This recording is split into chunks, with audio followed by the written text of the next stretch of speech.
오늘은 사도행전 강의 44번째 시간으로 구원과 구원에 합당한 삶이라는 제목으로 하나님 말씀을 선포하도록 하겠습니다. 초대 문화부 장관을 지냈고 우리나라 최고의 지성으로 불리우던 이어령 교수, 여러분 다들 잘 아실 겁니다. 지독한 무신론자였던 그가 딸 미나 목사의 투병을 통해서 하나님을 알게 됐고 결국 회심해서 큰 화제가 됐죠. 그가 예수님을 주로 영접하고 처음으로 냈던 책의 제목이 바로 지성에서 영성으로, 여러분 아마 다 아실 겁니다. 또 이재철 목사님과 만나서 대담했던 내용이 책으로 나왔는데 그 제목이 지성과 영성의 만남이었어요. 책이 나왔을 당시에 저도 이제 사서 읽어봤는데 참 도움을 많이 받았습니다. 그가 지니고 있던 이 인문학적인 어떤 깊은 소양 같은 걸 느낄 수 있었고 그것을 성경의 진리 안에서 참 체계적으로 잘 세워나가고 있구나, 아주 사력 있게 그렇게 세워나가고 있구나라고 하는 것을 발견할 수 있었습니다. 그가 낸 책의 제목들과 같이 바른 영성은 반드시 바른 지성과 함께 가야 되는 거예요. 영성이 없는 지성은 능력이 없고 아주 건조한 비관주의를 낳게 마련입니다. 반대로 지성이 없는 영성은 소리만 요란하거나 가령 이 신비주의 쪽으로 이 치우친 영성에 머물 수 있는 거예요. 다시 말해 이 영성과 지성이 잘 맞물린 두 수레바퀴처럼 함께 갈 때 우리의 신앙은 균형 있는 신앙으로 성숙할 수 있습니다. 자, 오늘 보면 그 유명한 예루살렘 공의회에 대한 내용을 담고 있어요. 그 내용을 이제 여러분에게 쭉 설명드릴 텐데 조금은 복잡할 수 있습니다. 근데 우리가 강해를 하니까 그죠? 이 말씀도 우리가 상고를 하고 들어야 되겠죠. 예루살렘 공의회는 선교사적으로 또 교회론적으로 볼 때도 굉장히 중요한 의미를 지니고 있는 그런 회의였어요. 만약 예루살렘 공의회에서 지도자들이 잘못된 판단을 했다 치면 하나님의 이 선교의 역사는 굉장히 많이 방해를 받았거나 제한받았을 겁니다. 이방인인 우리가 이렇게 자유롭게 주님을 섬기고 예배하는 일은 불가능한 일이었어요. 이 공의회에서 잘못된 결론이 났다면. 하지만 성령께서 역사하셨기 때문에 지도자들이 바른 판단을 할 수 있었고 하나님의 선교가 더욱더 힘을 얻어서 진행될 수 있었던 것입니다. 자, 오늘은 이 예루살렘 공의회에서 일어난 일들을 우리가 상고해 보면서 우리의 교훈으로 삼고자 합니다. 먼저는 무엇이 공의회의 이 이슈의 쟁점이었는지 살펴보고 또 성령께서 선교 사역을 위해서 이것을 어떻게 사용하시고 역사하셨는지, 그리고는 마지막으로 우리가 배워야 될 메시지는 무엇인지에 대해서 살펴보겠습니다. 말씀을 통해서 이 시간 성령께서 우리의 지성과 영성을 균형 있는 모습으로 세워주시기를 바랍니다. 그래서 우리가 하나님의 일을 그르치는 자가 아니라 하나님 나라 사역의 전진을 위해서 효과적으로 쓰임받는 모든 주의 권속들 될 수 있기를 축복합니다. 자, 크게 두 가지를 살펴볼 텐데 이 논지 자체가 좀 딱딱할 수 있어요. 하지만 여러분이 집중해서 굉장히 중요한 핵심 메시지가 담겨 있으니까. 자, 첫 번째는 예루살렘 공의회의 이슈는 과연 무엇이었는가라는 거예요. 그걸 우리가 이제 파악해 보겠습니다. 사도 바울 일행의 제1차 선교 여행 후에 수리아 안디옥 교회가 굉장히 격양되고 고무됐습니다. 성령께서 그들을 이 선교 사역을 위해서 효과적으로 사용해 주셨다라고 하는 사실 때문에 기쁨이 넘치고 막 교회에 감격이 가득했어요. 자, 그런데 이때 이 교회에 들어온 어떤 이들이 이런 주장을 하는 겁니다. 유대인들이 먼저이다, 유대인의 전통을 따라야 구원받을 수 있다라고 가르치기 시작했고 그 결과 여러 가지 혼란들이 야기되기 시작했어요. 자, 1절 말씀해 보니까 어떤 사람들이 유대로부터 내려와서 형제들을 가르치되 너희가 모세의 법대로 할례를 받지 아니하면 능히 구원을 받지 못하리라 하니. 자, 5절에 보니까 이렇게 주장한 사람들의 정체가 나오는데 보세요. 누구래요? 바리새파 중에서 이렇게 말을 합니다. 자, 이 바리새파 중에 있는 이 유대주의자들이 일어나서 뭘 요구하기 시작했냐면 이방인 회심자들의 할례를 주장하기 시작했어요. 그리고 그것뿐만이 아니라 이방인으로서 예수님을 믿고 주님 앞에 돌아온 사람들도 모세의 율법을 지키는 것이 마땅하다라고 주장하기 시작하는 겁니다. 자, 다시 5절을 보십시오. 바리새파 중에 어떤 믿는 사람들이 일어나 말하되 이방인에게 할례를 행하고 모세의 율법을 지키라 명하는 것이 마땅하다 하니라. 즉 구원받음에 있어서 복음을 받고 믿는 것으로는 불충분하고 할례를 행하고 율법을 지켜야 구원을 받을 수 있다라고 주장하기 시작한 거예요. 자, 또 이런 자들이 잘하는 게 있는데 소위 세력을 형성하기 시작했습니다. 그죠? 항상 자기 주장이 센 사람들이 자기 세력을 쫙 형성을 해가지고 그렇게 하잖아요. 그들은 교회 안에 자신들의 주장을 강화시키기 위해서 이 유대주의자 혹은 할례파라고 불러요. 이 할례파라고 불리는 집단을 결성하기에 이릅니다. 물론 이 사람들도 이방인들을 향한 선교를 제안하거나 반대하지는 않았어요. 그런데 그들은 이방인들을 향한 선교가 반드시 유대 교회의 권위 아래에 있어야 된다라고 주장을 했습니다. 또 이방인 신자들이 예수님의 이름으로 자 돌아오는 거 좋다. 그 다음에 이제 세례 받는 것도 인정한다. 근데 그것뿐만이 아니라 뭔가가 더 더해져야 되는데 유대교 사람들처럼 할례를 받고 율법을 행하는 그 의무에도 반드시 복종해야 된다. 이렇게 이제 주장을 하는 겁니다. 쉽게 말해 보십시오. 이방인들이 크리스천이 되는 건 좋아요. 아이고 당신들도 돌아오십시오. 우리 환영합니다.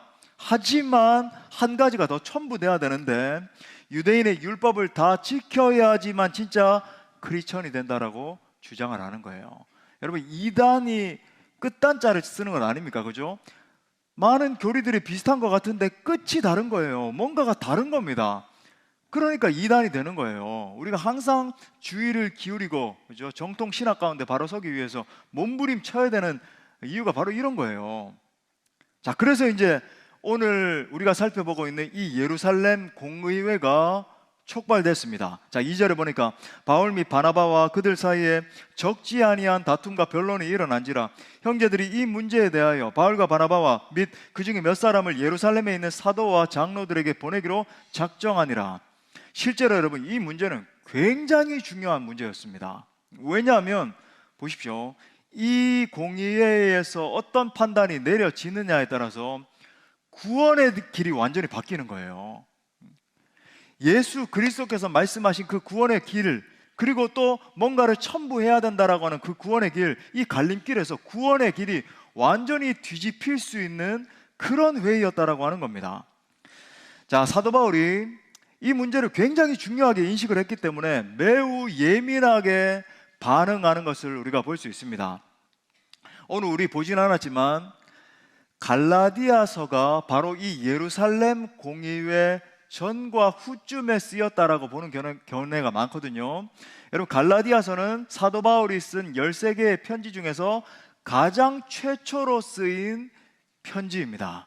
물론 어떤 사람들은 데살로니가 후서가 가장 먼저 쓰였다 이렇게 주장하는 학자들이 있지만 대부분의 학자들은 우리 복음주의권 안에 있는 우리 개혁주의는 마찬가지죠. 우리 갈라디아서가 가장 최초로 쓰였다 이렇게 보는 사람들이 가장 많아요. 자, 근데 이 갈라디아 2장에 보면 지금 일어나고 있는 예루살렘 공의회에 대한 뒷이야기가 언급이 됩니다. 자, 사도 바울이 이제 안디옥에 도착을 하기 전에 수리아 안디옥을 의미하죠. 비시디아 안디옥이 아니라 안디옥 교회, 선교를 파송한 그 안디옥 교회에 도착하기 전에 베드로가 안디옥에 와가지고 이방인 신자들과 함께 앉아서 음식을 나누고 교제를 하고 있었어요. 베드로는 이미 로마 사람, 그러니까 이방인이죠. 로마 사람 고넬료와 그의 가족들이 예수님을 주로 영접하고 세례 받을 뿐만 아니라 성령 세례 받은 그 사건을 기억을 하고 있었기 때문에 당연히 안디옥에 있던 이방인 신자들과 자연스럽게 앉아서 교제를 하고 있었습니다. 자, 그런데 이 유대주의자들 중에서 할례파가 갑자기 그 현장을 들이닥쳐가지고 당시 그런 일이 일어난 거예요. 막 들이닥쳐가지고 베드로를 보고 막 강력하게 항의를 하는 겁니다. 당신은 이 자리를 떠나서 물러가라. 어떻게 유대인 교회의 지도자인 당신이 이방인과 함께 있으면서 같이 그렇게 먹을 수 있느냐라고 주장을 했어요. 그때 유대주의자들이 너무 강력하게 항의를 하니까 베드로가 화평을 위해서 잠시 뒤로 물러갔습니다. 그런데 바울은 그 장면을 보면서 베드로에게 당신은 위선을 행한 것이다 라고 막 강력하게 지적을 했어요. 왜냐하면 바울이 볼 때 베드로가 어떠한 신앙의 확신 때문이 아니라, 그죠? 교회 전체의 상황, 신앙의 확신을 가지고 그런 교리적인 측면에서 그걸 붙들고 한 게 아니라 두려움 때문에 그렇게 회피를 했다라고 지적을 한 거예요. 베드로 자신이 유대인의 사도이고 예수님의 수제자이며 교회의 최고 리더 중 한 명인데, 이방인과 같이 식사한 것이 알려지면은 자기가 곤란을 당할까 봐 비겁하게 그 자리를 피했다라고 사도 바울이 그렇게 본 거예요. 자, 여기서 우리가 사도 바울이 분노한 이 분노의 본질을 아는 것이 필요합니다. 그는 당시 이 상황 속에서 개인적으로 어떤 개인의 감정의 불쾌함을 느껴가지고 그렇게 분노한 게 아니에요. 지금 이 전체 상황을 살펴볼 때에 복음의 진리가 훼손되고 있다라고 하는 사실 때문에 지금 사도 바울이 분노한 겁니다. 만약 베드로의 이 회피한 행동 때문에 유대주의자들의 행동에 더 큰 공신력이 생기게 되면은 앞으로 온 열방을 향한 복음 전파에 큰 저해가 될 것을 바라보면서, 왜냐하면 베드로가 지니고 있는 이 상징적인 의미가 굉장히 크잖아요. 예수님의 수제자이고 예루살렘 교회의 그죠? 지도자 중에 한 사람이었습니다. 그렇게 복음에 큰 저해가 될 것을 바라보면서 지금 사도 바울이 분노하고 있는 거예요. 여러분 잘 따라오고 계십니까? 예, 예. 1부 예배 때는 여러분 2부 예배에 계신 분들이 더 총명한 것 같아요. 예, 잘 따라오고 계시는 것 같아요. 자, 그래서 사도 바울이 지금 이 모든 예루살렘 공회에서 일어나고 있는 사건을 염두하면서 언급을 하면서 결론적으로 이렇게 못 박습니다. 자, 갈라디아서 2장 16절에 보니까, 자, 갈라디아서가 지금 이런 정황 가운데 나온 거예요. 사람이 의롭게 되는 것은 율법의 행위로 말미암음이 아니요 오직 누구를 믿음으로?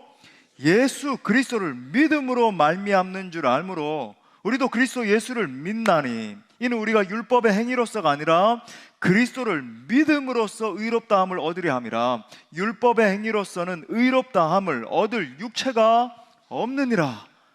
이렇게 결론을 내고 있는 겁니다. 무슨 우리가 착한 일을 완벽하게 해서 공덕을 열심히 쌓아서 구원받는 게 아니라고 하는 거예요. 오직 예수 그리스도를 믿음으로 구원받는 것이다 라고 하는 진리를 땅땅땅 못 박은 겁니다. 또한 우리도 오직 믿음을 통해서 구원받는 것과 마찬가지로 저 이방인들도 오직 믿음 안에서 우리와 한 형제 자매된 이 공동체라고 하는 것을 선언하고 있는 거예요. 심지어 사도 바울은 할례와 율법을 구원의 방편으로 보는 자들은 그리스도와 상관없는 자라고까지 선언을 합니다. 갈라디아 5장 3절부터 4절을 보니까 내가 할례를 받는 각 사람에게 다시 증언하노니 그는 율법 전체를 행할 의무를 가진 자라. 율법 안에서 의롭다함을 얻으려 하는 너희는 그리스도에게서 끊어지고 은혜에서 떨어진 자로다. 어떤 이가 할례를 주장한다라고 하면은 그는 마땅히 율법도 완벽하게 지켜내야 된다는 거예요. 맞잖아요. 할례를 주장하면 율법까지 지켜야 된다는 건데 그건 율법 어느 부분만 지키고 부분만 이렇게 지키지 못하고 그래서는 안 된다. 완벽하게 율법을 지켜야 구원받을 것 아니냐. 그것이 원천적으로 절대적으로 불가능하기 때문에 그렇게 주장하는 사람은 근본적으로 예수님에게서 떨어진 자라고 하는 겁니다. 지금 사도 바울이 선포하고 있는 진리가 얼마나 중요한 진리인지 모릅니다. 많은 사람들이 은혜로 구원받습니다 선포하면은 아멘 아멘 하다가 다시 율법으로 돌아가는 것을 봐요. 제가 우리 한국 교회 한국 사람들의 성향 그리고 우리가 그죠? 어떤 공자 맹자 어떤 그런 사상에 익숙하잖아요. 좀 이렇게 율법적이고 그런 걸 어떤 지켜야지만 구원에 당도할 수 있다. 어떤 유교식의 사고방식을 가지고 있다 보니까 뭔가를 지켜야지 안정감을 느끼는 그게 학습화되어 있는 겁니다. 당신의 행위로 구원받는 게 아니라 오직 예수 그리스도를 주로 믿음으로 완전한 구원을 받습니다. 더 이상 필요 없습니다. 선포하면 아멘 아멘 믿습니다 합니다. 그래놓고 조금만 시간이 지나가면 율법을 지킴으로 구원을 받아야 된다는 생각을 다시 짊어지고는 불안해하고 힘들어하는 거예요. 여러분, 그것은 어떤 이치와 같은지 아십니까? 예수님께서 십자가와 부활로 이루신 완전한 의를 믿지 못하기 때문이에요. 뭔가 내가 더해서, 그러니까 아직까지 자기 의가 살아있기 때문에, 예수님의 완전한 의를 믿지 못하고 자기 의를 신뢰하기 때문에 그런 결과가 촉발되는 겁니다. 가만히 보면 율법적인 신앙인들이 있어요. 율법적인 신앙인들이 지닌 공통적인 특징이 뭐냐면, 자기의 어떤 기준이 무너지면 분노합니다. 자기 스스로에게 분노해요. 그리고 그 율법을 지키지 않고 있는 옆에 있는 성도를 바라보면서도 분노합니다. 그러니까 이런 성도들을 바라보면 자유함이 없어요. 기쁨이 없어요. 신앙생활을 오래 했음에도 불구하고 굉장히 막 자기 이 율법적인 사고 안에 갇혀가지고 낑낑대면서 예수 그리스도 안에 있는 자유를 누리지 못합니다. 다른 사람도 정죄하고. 여러분, 이러한 신앙을 가지고 있으면 아무리 오래 믿었다 할지라도 확신이 없고 참된 평강을 누릴 수가 없어요. 일전의 일인데 어떤 오랜 시간 동안 신앙생활한 그런 분이 저를 찾아왔습니다. 목사님, 제 안에 자유가 없습니다. 구원의 확신이 없습니다. 왜? 그 구원의 근거를 예수 그리스도께 두는 게 아니라 자기 안에 두고 있으니까. 내가 많은 죄를 범했기 때문에, 내가 이렇게 의를 행하지 못하고 있기 때문에. 여러분, 그 누가 우리 자신의 의로 구원받을 수 있는 사람이 있겠습니까? 사도 바울은 베드로에게 이 진리에 대해서 단도직입적으로 지적을 했어요. 다행인 것은 예루살렘에 다시 도착하기 전 베드로도 자신의 잘못을 인정하고 이 진리에 대해서 다시 받아들인다는 사실입니다. 자, 우리가 이 첫 번째 포인트를 지나가기 전에 여기에서 제기되는 이 문제에 대해서 몇 가지 질문을 통해서 우리가 깨달을 수 있습니다. 제가 세 가지 질문을 여러분에게 던져보겠어요.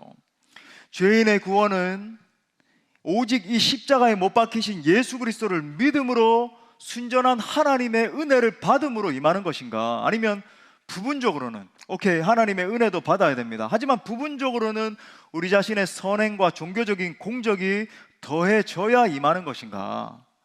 또 내가 하나님 앞에서 의롭다함을 받는 것은 오직 믿음에 의한 것인가? 아니면 믿음과 행위, 은혜와 율법, 예수님과 모세의 혼합에 의한 것인가? 세 번째로, 이방인 신자들은 유대교의 한 종파인가? 아니면 여러 민족으로 이루어진 영적 가족의 친정한 일원인가? 이 문제를 해결하기 위해서 예루살렘 교회와 안디옥 교회 지도자들이 한자리에 모였고 그것을 논의하기 시작했습니다. 깊이. 감사한 것은 성령께서 그 자리에 함께 계셨다는 거예요. 이처럼 교회와 사역적 문제를 해결하기 위해서는 여러분, 성령님이 개입하셔야 됩니다. 인간적으로 생각해서 결정하고 인간의 지혜가 앞서는 사역은 결국은 반드시 무너지게 돼 있어요. 오히려 하나님의 일을 더 방해하고 그르치는 결과를 초래하고 마는 겁니다. 이 초대 교회에도 성령께서 강하게 개입하셨기 때문에 이방인들을 향한 하나님의 구원 계획이 계속 힘있게 전진할 수 있었던 것입니다. 먼저 저는 우리 교회의 사역과 모든 결정 가운데 성령께서 개입하시고 성령께서 주도하시고 성령의 뜻만이 펼쳐질 수 있기를 간절히 기도합니다. 여러분, 잘 따라오고 계십니까? 예, 이게 이제 예루살렘 공의회의 주된 이슈였어요. 쟁점이었습니다. 자, 두 번째, 베드로의 발언과 야고보의 결론입니다. 자, 예루살렘 공의회에 베드로가 기여한 것이 있는데 회의에 모인 사람들에게 자기가 직접적으로 경험한 고넬료의 사건을 이야기한 거예요. 자, 지금 이 예루살렘 공의회와 이 고넬 사건은 이제 장으로 보면은 5장밖에 차이가 나지 않지만 약 한 10년 정도 지난 시점에 일어난 일이거든요, 이 공의회가. 자, 이 10년 전쯤으로 돌아가서 이제 강해한 지 얼마 안 됐으니까 여러분 다 기억합니다, 그죠? 성령께서 자신을 이방인인 고넬료의 가정에 보냈고 복음을 선포하게 하셨습니다. 그때 그죠? 이들이 예수님을 믿고 세례받는 일이 일어났고 거기에서만 머무는 게 아니라 동시에 성령 세례가 임함으로 말미암아 엄청난 그 가정에 막 부흥의 역사가 임했어요.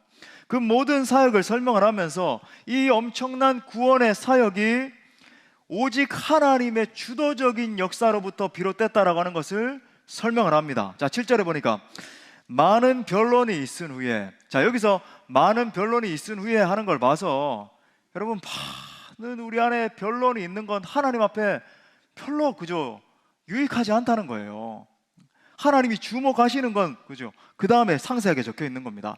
베드로가 일어나 말하되 형제들아 너희도 알거니와 하나님이 이방인들로 내 입에서 복음의 말씀을 들어 믿게 하시려고 오래전부터 너희 가운데서 나를 택하셨다, 이렇게 이야기를 하는 겁니다. 그리고 유대인들에게 역사하신 것과 동일하게 이방인들에게도 성령을 주셨다. 그게 내가 바로 경험한 것이다. 8절에 보세요.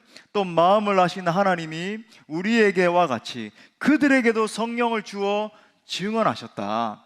자, 더 나아가서 하나님은 유대인들만 특별하게 보시는 것이 아니고 이방인들이나 유대인이나 차별하지 아니하시고 똑같이 보신다라고 증언을 합니다. 9절, 믿음으로 그들의 마음을 깨끗이 하사 그들이나 우리나 어떻게 하셨대요? 차별하지 아니하셨느니라. 예. 고넬료의 가정에 임한 이 엄청난 성령의 역사를 보면서 베드로가 현장에서 놀라서 했던 그 고백의 말이 딱 기억이 납니다. 그죠? 자, 사도행전 10장 34절부터 35절 우리 같이 읽어봐요. 시작. 베드로가 입을 열어 말하되 내가 참으로 하나님은 사람의 외모를 보지 아니하시고 각 나라 중 하나님을 경외하며 의를 행하는 사람은 다 받아시는 줄 깨달았도다. 아멘. 즉 하나님은 유대인이나 이방인이나 차별이 없으신 분이라는 거예요. 더불어 유대인이나 헬라인이나 모든 민족의 사람들이 한 공동체로 교제할 수 있는 이유는 어떤 외모라고 했는데 이건 뭐 우리의 생김새 이걸 말하는 게 아니라 외적인 어떤 정결의식, 유대인들은 이런 정결의식을 행하고 너희는 행하지 않으니까 차별이 있다, 이런 게 아니라, 그것 때문이 아니라 예수 그리스도의 보혈의 능력으로 인한 내적인 정결함 때문이다 라고 하는 것을 선포하고 있는 겁니다. 그러면서 바울과 바나바 및 모든 예루살렘 교회의 지도자들이 보고 있는 가운데 베드로가 이 모든 사안에 대한 결론을 이렇게 못 박아요. 자, 10절과 11절에 보니까 그런데 지금 너희가 어찌하여 하나님을 시험하여 우리 조상과 우리도 능히 매지 못하던 멍에를 그랬는데 요 앞에다가 율법에 라고 좀 적어 놓으십시오. 율법의 멍에를 제자들의 목에 두렸느냐. 그러나 우리는 그들이 우리와 동일하게 주 예수의 은혜로 구원받는 줄을 믿노라 하니라.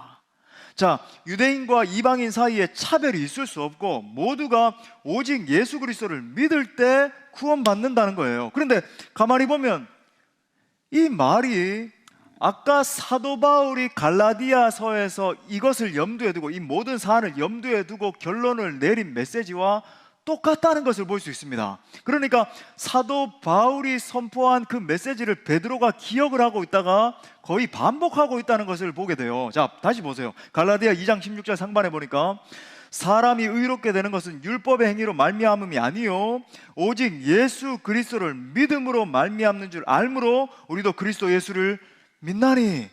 지금 베드로가 내고 있는 결론과 똑같죠? 예.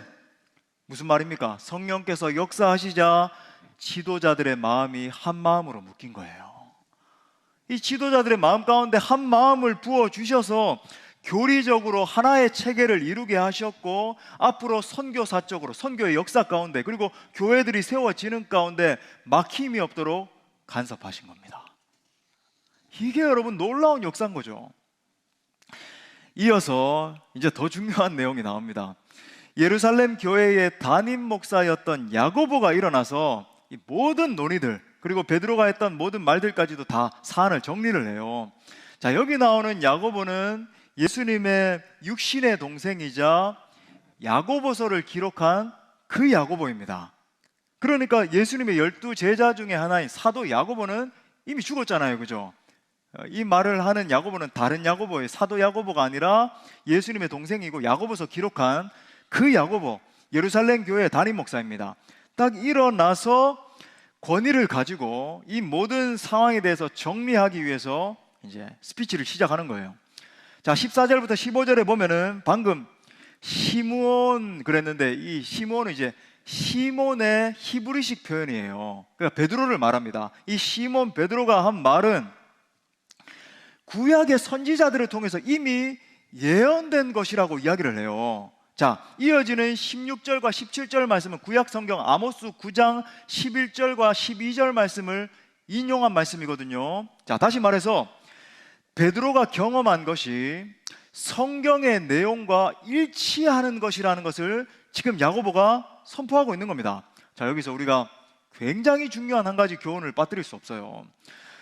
우리가 어떠한 신앙적인 결론을 내리거나 하나님의 인도를 받을 때 흔들리지 않는 기준을 세우는 게 너무나 중요합니다. 자, 무슨 말인가? 우리가 기도를 하다가 하나님으로부터 어떤 감동을 받을 수도 있고 뭐 꿈이나 환상을 통해서 하나님이 뭔가를 보여주실 때도 있어요. 그렇잖아요, 그죠? 하지만 여러분, 우리의 어떤 개인적인 체험이나 감동 같은 것들이 반드시 기록된 하나님의 말씀의 원리와 일치해야 된다는 거예요. 야고보는 이 부분을 정확하게 짚어내고 있는 겁니다. 우리가 예수님을 믿고 성령을 받은 뒤에 하나님의 세미한 음성을 들을 수도 있고 마음에 깊은 감동을 느낄 수도 있어요. 또 뭐 기적의 역사 같은 것들을 체험할 수도 있습니다. 하지만 그 모든 것을 어떠한 개인의 느낌이나 개인의 취향에 따라 판단해서는 안 된다는 거죠. 반드시 우리의 믿음의 근거인 하나님의 말씀의 검증을 받아야 된다는 거예요. 그리고 하나님의 말씀의 원리에서 벗어나는 것이면 내가 아무리 신비한 체험을 했다 할지라도 가감 없이 여러분 버릴 수 있어야 되는 거예요. 지금 야고보는 베드로의 간증을 이렇게 쭉 듣는 가운데서 약 750년 전에 미리 선포된 아모스의 예언을 떠올리게 된 겁니다. 지금 야고보 안에 굉장히 풍부한 하나님의 말씀이 차 있으니까, 그죠? 간증을 들을 때 이것이 750년 전에 아모스가 한 그 예언과 굉장히 일치하는구나 라고 하는 것을 바로 알 수 있었던 거죠. 그리고 그 예언의 원리가, 그죠? 지금 이 말씀과 들어맞는 겁니다. 보세요. 자, 17절. 그 아모스의 예언이에요. 이는 그 남은 사람들과, 그러니까 remnant of God, 하나님의 남은 자들을 이야기하는 거거든요. 남은 사람들과 내 이름으로 일컬음을 받는, 그죠? 이 말은 뭐냐면 하나님의 백성이 되는 그 모든 유대인들이래요, 이방인들이래요.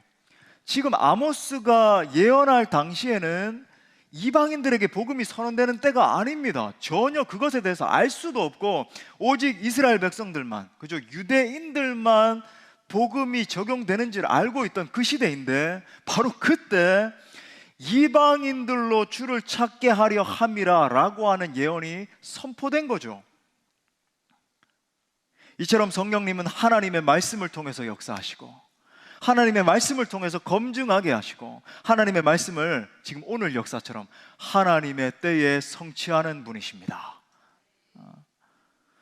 자, 그렇다면 이 모든 사안에 대해서 이게 성령 하나님의 영감을 받아서 말씀과 합치되는 것을 확인하고, 그래서 야고보가 이제 선포하고 결론 내는 게 뭔가, 그 내용이 바로 19절부터 21절까지 이어지고, 오늘 우리가 읽진 않았지만 이제 22절부터 29절까지 그게 이제 편지로서 모든 교회들이 이제 선포되는 내용이에요. 그게 이제 반복돼서 나오는 겁니다. 자, 19절부터 21절 다시 보시면, 그러므로 내 의견에는 이방인 중에서 하나님께로 돌아오는 자들을 괴롭게 하지 말고 다만 우상의 더러운 것과 음행과 목매어 죽인 것과 피를 멀리하라고 편지하는 것이 옳으니, 이는 예로부터 각성에서 모세를 전하는 자가 있어 안식일마다 회당에서 그 글을 읽음이라 하더라.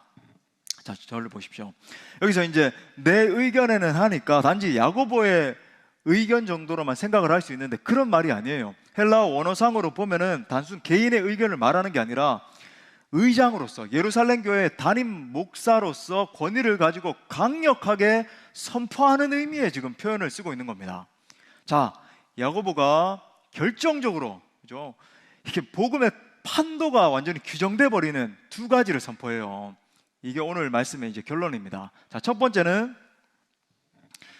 예수 그리스도로 말미암아 구원받고 성령 받은 이방인들에게 유대인의 전통, 즉 율법의 규례나 할례를 강요하지 말라는 거예요. 자, 다시, 예수 그리스도로 말미암아 구원받고 성령 받은 이방인들에게 유대인의 전통, 즉 율법의 규례나 할례를 강요하지 말라는 거예요.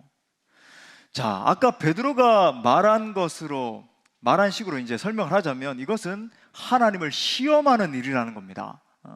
우리 조상과 우리도 능히 매지 못했던 이 율법의 멍에를 갖다가 우리도 실패했는데 어떻게 이방인들 믿는 사람들에게 그걸 멍에를 갖다가 매려 그러느냐, 지금 이 말하고 있는 거예요. 말이 되느냐, 지금 이 말을 하고 있는 겁니다.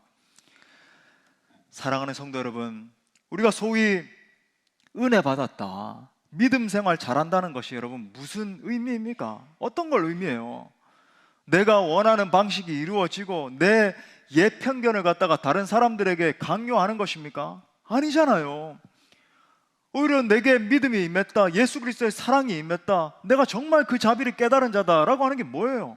나의 옛 편견과 나의 고집이 깨어지는 사건을 말하는 겁니다. 십자가 앞에서 내 자아가 무너지는 것이 진정으로 내 믿음이 성숙하는 거예요. 예전에는 내 주장하기 좋아했어요. 내 생각에는 이렇게 돼야 됩니다, 저렇게 돼야 됩니다. 근데 내가 예수 그리스도의 십자가 복음을 깨닫고 나니까 내 생각과 내 주장이 틀렸구나, 내가 정말 오류를 범할 수 있고 너무나 이렇게 부족한 사람이구나 깨닫게 되고, 그 다음에 뭘 깨달아요? 나도 내가 매지 못하는 이 멍에를 갖다가 다른 사람들에게 매려고 그렇게 했구나, 정죄하고 판단하고, 그죠? 이걸 깨닫는 겁니다. 그런 의미에서 우리의 신앙이 성장할수록 일어나는 일은 뭐냐면 다른 사람을 용납하는 그릇이 커지는 거예요. capacity, 그죠? 가슴이 넓어지는 거죠. 커지는 겁니다. 예전에는 형제의 실수나 잘못을 용서하지 못하는 사람이었어요. 그런데 내게 부어진 그리스도의 사랑을 깨달으면 깨달을수록 다른 사람들의 허물과 실수를 용납하고 감싸는 사람으로 변하는 겁니다. 어떻게 그럴 수 있습니까? 허물투성이인 자신이 예수 그리스도 앞에서 어떠한 용납을 받은 사람인지 진정으로 알기 때문이에요. 내가 어떤 사랑을 받았는데, 그죠? 지금 베드로와 야고보도 사실은 지금 이 결론과 정반대로 생각하던 사람들 아닙니까? 유대주의자들의 주장과 같이 이방인들에게 복음이 적용된다, 그건 있을 수 없는 일이다, 이것은 우리 유대인들만 선택받은 백성들인데, 우리가 이스라엘 혈통인데 있을 수 없는 일이다. 또 더 나아가서 이방인들에게 성령이 부어진다고, 그것은 절대 있어서는 안 된다라는 편협한 생각에 갇혀있던 자들이었어요. 하지만 자기들의 생각을 뛰어넘는 하나님의 원대한 계획을 깨닫게 됐을 때 무너지는 거예요. 즉시 회개하고 자기들의 생각을 바꿨습니다. 소위 패러다임 시프트가 일어난 거죠. 아집과 고집이 깨어지고 하나님의 지경에까지 생각이 확장되는 역사가 일어나게 된 것입니다. 다시 한번 우리가 기억해야 되는 것은 무엇입니까? 복음이 여러분 율법화되고 도덕화되면 자유함이 사라집니다. 기쁨이 사라져요. 감격이 사라져요. 생명력이 있고, 그죠? 능력이 있어서 이 복음이 막 나를 통해서 흘러 넘치고, 이런 게 다 사라집니다. 성도 여러분, 우리가 아이들을 교육할 때도 마찬가지예요. 계속 아이들에게 예수 그리스도의 놀라운 복음을 가르치고 이 복음의 원리를 가르치고 하는 게 아니라 율법적인 신앙을 강요하게 되면 어떤 일이 발생하는지 아십니까? 이 아이들이 어느 순간에 내가 정말로 잘못했군요 깨달으면서 회개하고 돌이킬까요? 정반대의 일이 일어나기 시작합니다. 여러분, 하나님을 떠나가게 돼요. 그런 아이들은 하나님을 떠나가게 돼요. 어릴 때 잘 믿던 아이들도, 교회 잘 다니던 아이들도 나중에는 이 기독교에 대해서, 율법적인 기독교에 대해서 회의를 느끼고 떠나가게 됩니다. 왜 그런지 아십니까? 하나님의 이 폭포수와 같은 사랑을 받으면서 성장해야 되는 이 아이들이, 자녀들이 종교와 율법이라고 하는 틀 안에서 질려버리는 거예요. 이 규율을 지켜내는 것이, 여러분 사도 바울이 그것 때문에 여러분 오호라 나는 곤고한 사람이로다 외쳤잖아요. 여기서는 답이 없다, 내가 이 사망의 몸에서 누가 나를 건져내라. 여러분, 이게 아이들도 직감하는 거예요. 질려버리는 겁니다. 여긴 소망이 없다. 하나님의 사랑과 은혜와 풍성한 용서가 그 아이들 안에 심겨져야 되는데 하나님을 생각할 때 무섭고 이 규율을 지키지 않으면 나를 막 심판하는, 떨리는 그런 하나님의 이미지만 남게 되는 거예요. 그러니까 여러분, 이스라엘 백성들이 실패했던 것처럼 우리도 실패하고 아이들도 실패하고 그렇게 되는 거예요. 그러므로 사랑하는 성도 여러분, 우리가 붙들 것은 오직 예수 그리스도의 십자가와 부활의 복음밖에 없는 줄 믿습니다. 복음이 나를 관통할 때 날 자유케 하는 거예요. 복음이 있을 때 능력이 터져나오고, 복음이 선포될 때, 그죠? 이 병든 영혼들이 치유 안 받는 역사가 일어나는 거예요. 복음이 능력이다, 복음이. 자, 야고보가 내린 두 번째 결론이 뭐예요? 두 번째 결론, 율법을 행함으로 구원받는 것은 아니지만, 자, 여기 이제 잘 들어야 되죠. 구원받는 것은 아니지만 진정으로 구원받은 사람에게는 구원받은 사람으로서의 아름다운 삶이 회복된다는 거예요. 자, 진정으로 구원받은 사람에게는 구원받은 사람으로서의 아름다운 삶이 회복된다는 겁니다. 자, 그것을 가르쳐서 20절에서는 우상의 더러운 것, 음행, 목매어 죽인 것, 피를 멀리 하라라고 이야기를 하는 거예요. 요 네 개만 그만 버리면 됩니까? 그게 아니라 당시에 굉장히 쟁점화됐던 게 요 네 가지 사항이기 때문에 요 네 가지만 언급한 것이지, 정말로 복음의 원리를 깨닫고 복음이 내게 임한 사람은 하나님의 법을 즐거운 마음으로 지켜내게 된다는 거죠. 예? 우리에게 진정으로 복음이 임하고 이 복음이 내 심령을 수술하게 되면, 그죠? 율법의 멍에에 매여가지고 이거 지켜야 돼, 안 지키면 죽어, 이런 게 아니라 기쁜 마음으로 자발적으로, 아, 내가 하나님의 법을 즐거워하고 이것을 묵상하게 되고 그 법에 따라서 살고자 하는 그런 놀라운 열매들이 맺혀지게 되더라는 거예요. 자, 다시 정리를 하자면, 행동을 바꿨기 때문에 구원받는 것이 아니라 예수 믿음으로 구원받고 그에 따라 점차 행동이 바뀐다는 거예요. 여러분, 이것이 바로 성화의 본질입니다. Sanctification. 주 성령께서 나를 점점 변화시켜 가시는 거죠. 우리가 이제 율법적인 복음을 전하면 어떤 메시지를 선포하게 될까요? 아니, 예수 믿는 사람이 아직도 술 못 끊었습니까? 아직도 담배 피고 있어요? 이렇게 접근을 하면 이제 이게 율법적인 가르침이 되는 거예요. 그렇다고 해서 할렐루야, 목사님이 오늘 저렇게 선포하시니까 술 좀 하고 담배도 너무 기뻐하시지. 그렇게 되면 안 되는 거죠, 그죠? 그러면 복음이 뭐예요? 복음의 메시지는 내가 예수 그리스도를 믿고 구원을 받고 보니까 성도로서의 아름다운 삶이 무엇인지 보이기 시작하는 거예요. 주님이 날 살리시기 위해서 저 십자가에서 물과 피를 쏟으셨는데, 내게 생명을 주셨는데, 나는 그 은혜에 어떻게 보답하며 살아갈고 생각을 하니까 예전의 삶을 살 수가 없는 거예요. 아름다운 삶, 거룩한 삶을 살기 위해서 막 몸부림치고 점점 내 전 존재가 변하는 것을 경험하기 시작하는 겁니다. 이것이 바로 산상수훈의 원리예요. 제가 종종 가르쳐 드리지만, 여러분이 만약에 마태복음 5장부터 7장에 나오는 산상수훈을 읽고 이것을 율법적으로 접근하면 어떤 일이 발생할까요? 그 내용에 압도됩니다. 압도돼요. 우리 중 누구도 율법적으로 접근해서 산상수훈의 가르침을 다 지킬 수 있는 사람은 아무도 없습니다. 여러분, 집에 가셔서 한번 읽어보세요. 나는 지킬 수 있습니다 한번 손 들어보세요. 아무도 없어요. 누구도 못 지켜요. 그걸 누가 지킵니까? 하지만 복음이면 가능한 것입니다. 복음이면 가능해요. 산상수훈의 가르침의 본질이 뭐예요? 진정으로 복음을 만난 사람, 진정으로 하나님 나라 백성이 된 사람이 살아가는 삶에 대한 서술이잖아요. 이걸 율법적으로 접근하게 되면은 마치 이스라엘 백성들이 그랬던 것처럼 반드시 실패하고 절망하고 포기할 수밖에 없습니다. 아, 내가 하나님의 의에 도달할 수 없구나. 내가 예수 그리스도께서 말씀하신 것을 지킬 수가 없구나. 이거 원천적으로 불가능한 일이구나라는 것을 여러분이 맞닥뜨리게 되실 거예요. 하지만 여러분, 은혜의 복음을 지닌 자는 어떤 일이 일어나요? 복음이 관통된 자는, 그죠? 자신에게 임한 이 엄청난 은혜를 의식하면서 마땅히 하나님 나라 백성의 삶을 살기 시작하는 거죠. 물론 완벽할 수는 없습니다. 이 땅에 살아가는 동안 완벽하지 못하지만, 쓰러지고 넘어질 때가 있지만, 다시 또 일어나고 다시 또 일어나서 내게 생명 주신 그 예수님을 위해서 거룩한 삶을 살아내야지. 정말 어떠한 그죠? 율법을 내가 이렇게 행해야지, 이렇게 종교적으로 살아야지, 그게 아니라 기쁜 마음으로, 자발적인 마음으로 하나님 나라의 삶을 살고자 몸부림치는 인생으로 변화된다는 거예요. 거지로 살 때는 거지 문화가 있잖아요, 그렇죠? 하지만 왕자가 됐을 때는 왕자의 생활이 있는 겁니다. 도둑으로 살 때는 도둑의 문화가 있고, 사기꾼으로 살 때는 사기꾼의 문화대로 살고, 깡패로 살 때는 깡패 문화 안에 복속돼 있는 거죠. 그런데 이제 예수님을 믿고 보니까 더 이상 그렇게 옛삶을 살 수가 없는 거예요.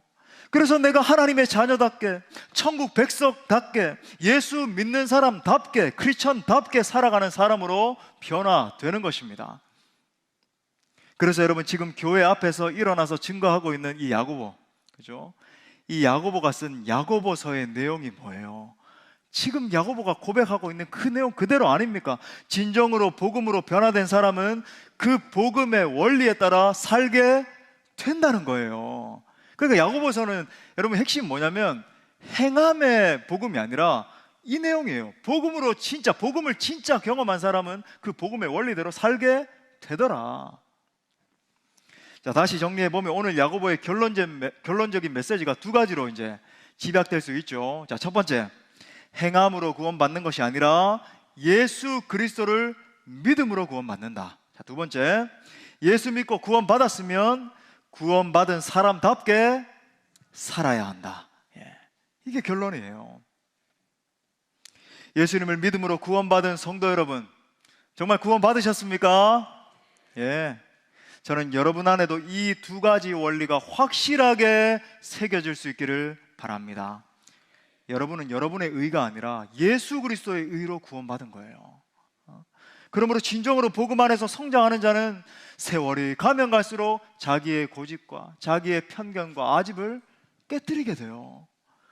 나아가 복음에 합당한 생활이 있다는 것을 기억합시다. 예수 믿음에도 불구하고 여전히 과거의 죄악의 문화, 내 혈기의 문화, 그렇죠? 아집, 음행, 더러움 가운데 사로잡혀 살 수 없다는 것을 여러분 기억합시다.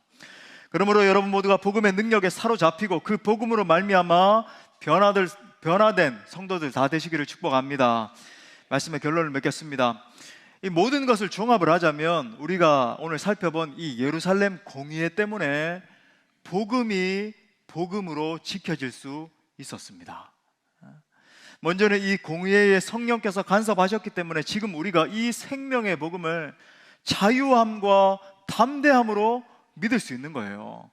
만약에 이게 잘못됐다면 여러분, 우리 다 할례 받아야 되고 우리 전부 다 율법 완벽하게 지켜야 구원받을 수 있다. 이 놀라운 복음, 자유함의 복음, 기쁨의 복음은 없어요. 더 이상. 얼마나 놀라워요. 또한 우리도 이 놀라운 복음을, 아직도 복음을 알지 못하는 수많은 이 이방인들 가운데, 우리도 이방인이잖아요, 그죠? 또한 알지 못하는 그 이방인들 가운데 마음껏 전할 수 있게 된 거예요. 오늘 말씀에 비추어서 우리가 적용점으로 세 가지 사항을 점검해 봅시다. 첫 번째는 나는 정말 이 복음의 능력으로 변화된 존재인지 스스로의 영혼을 점검해 보십시오. 또한 내 스스로도 질 수 없는 율법의 멍에를 가지고 다른 사람을 정죄하고 판단하고 있지 않은지 여러분 점검해 봅시다. 두 번째로 나는 과연 복음에 합당한 삶을 살기 위해서 애를 쓰고 있는지 점검해 봅시다. 혹시 복음 안에 있다고 착각하면서 여전히 옛사람의 본성, 내 아집, 내 혈기, 내 욕심 따라 살고 있지는 않은지 점검합시다. 세 번째로 이방인인 우리들에게 이 놀라운 복음의 자유가 주어졌다면 우리가 이 놀라운 복음을 내 이웃과 더 나아가 온 열방에 전합시다. 말로만이 아니라 그 누군가가 하겠지가 아니라 바로 내가 그 생명의 복음을 전해야 되는 거예요. 아멘이십니까? 우리 부활주일 지나고 나면 우리 온 공동체가 이제 행복한 사람들의 축제 이제 시작하게 될 겁니다. 2달 넘는 시간 동안 기도하면서, 그죠? 지금 또 준비도 많이 했는데 여러분들이 온 마음을 다해야 돼요. 적극적으로 동참할 수 있기를 바랍니다. 아무쪼록 이 놀라운 생명의 복음, 자유의 복음, 기쁨의 복음을 지닌 자로서 끝까지 복음 위에 살 수 있는 사랑하는 모든 주의 권속들 될 수 있기를 간절히 축원합니다.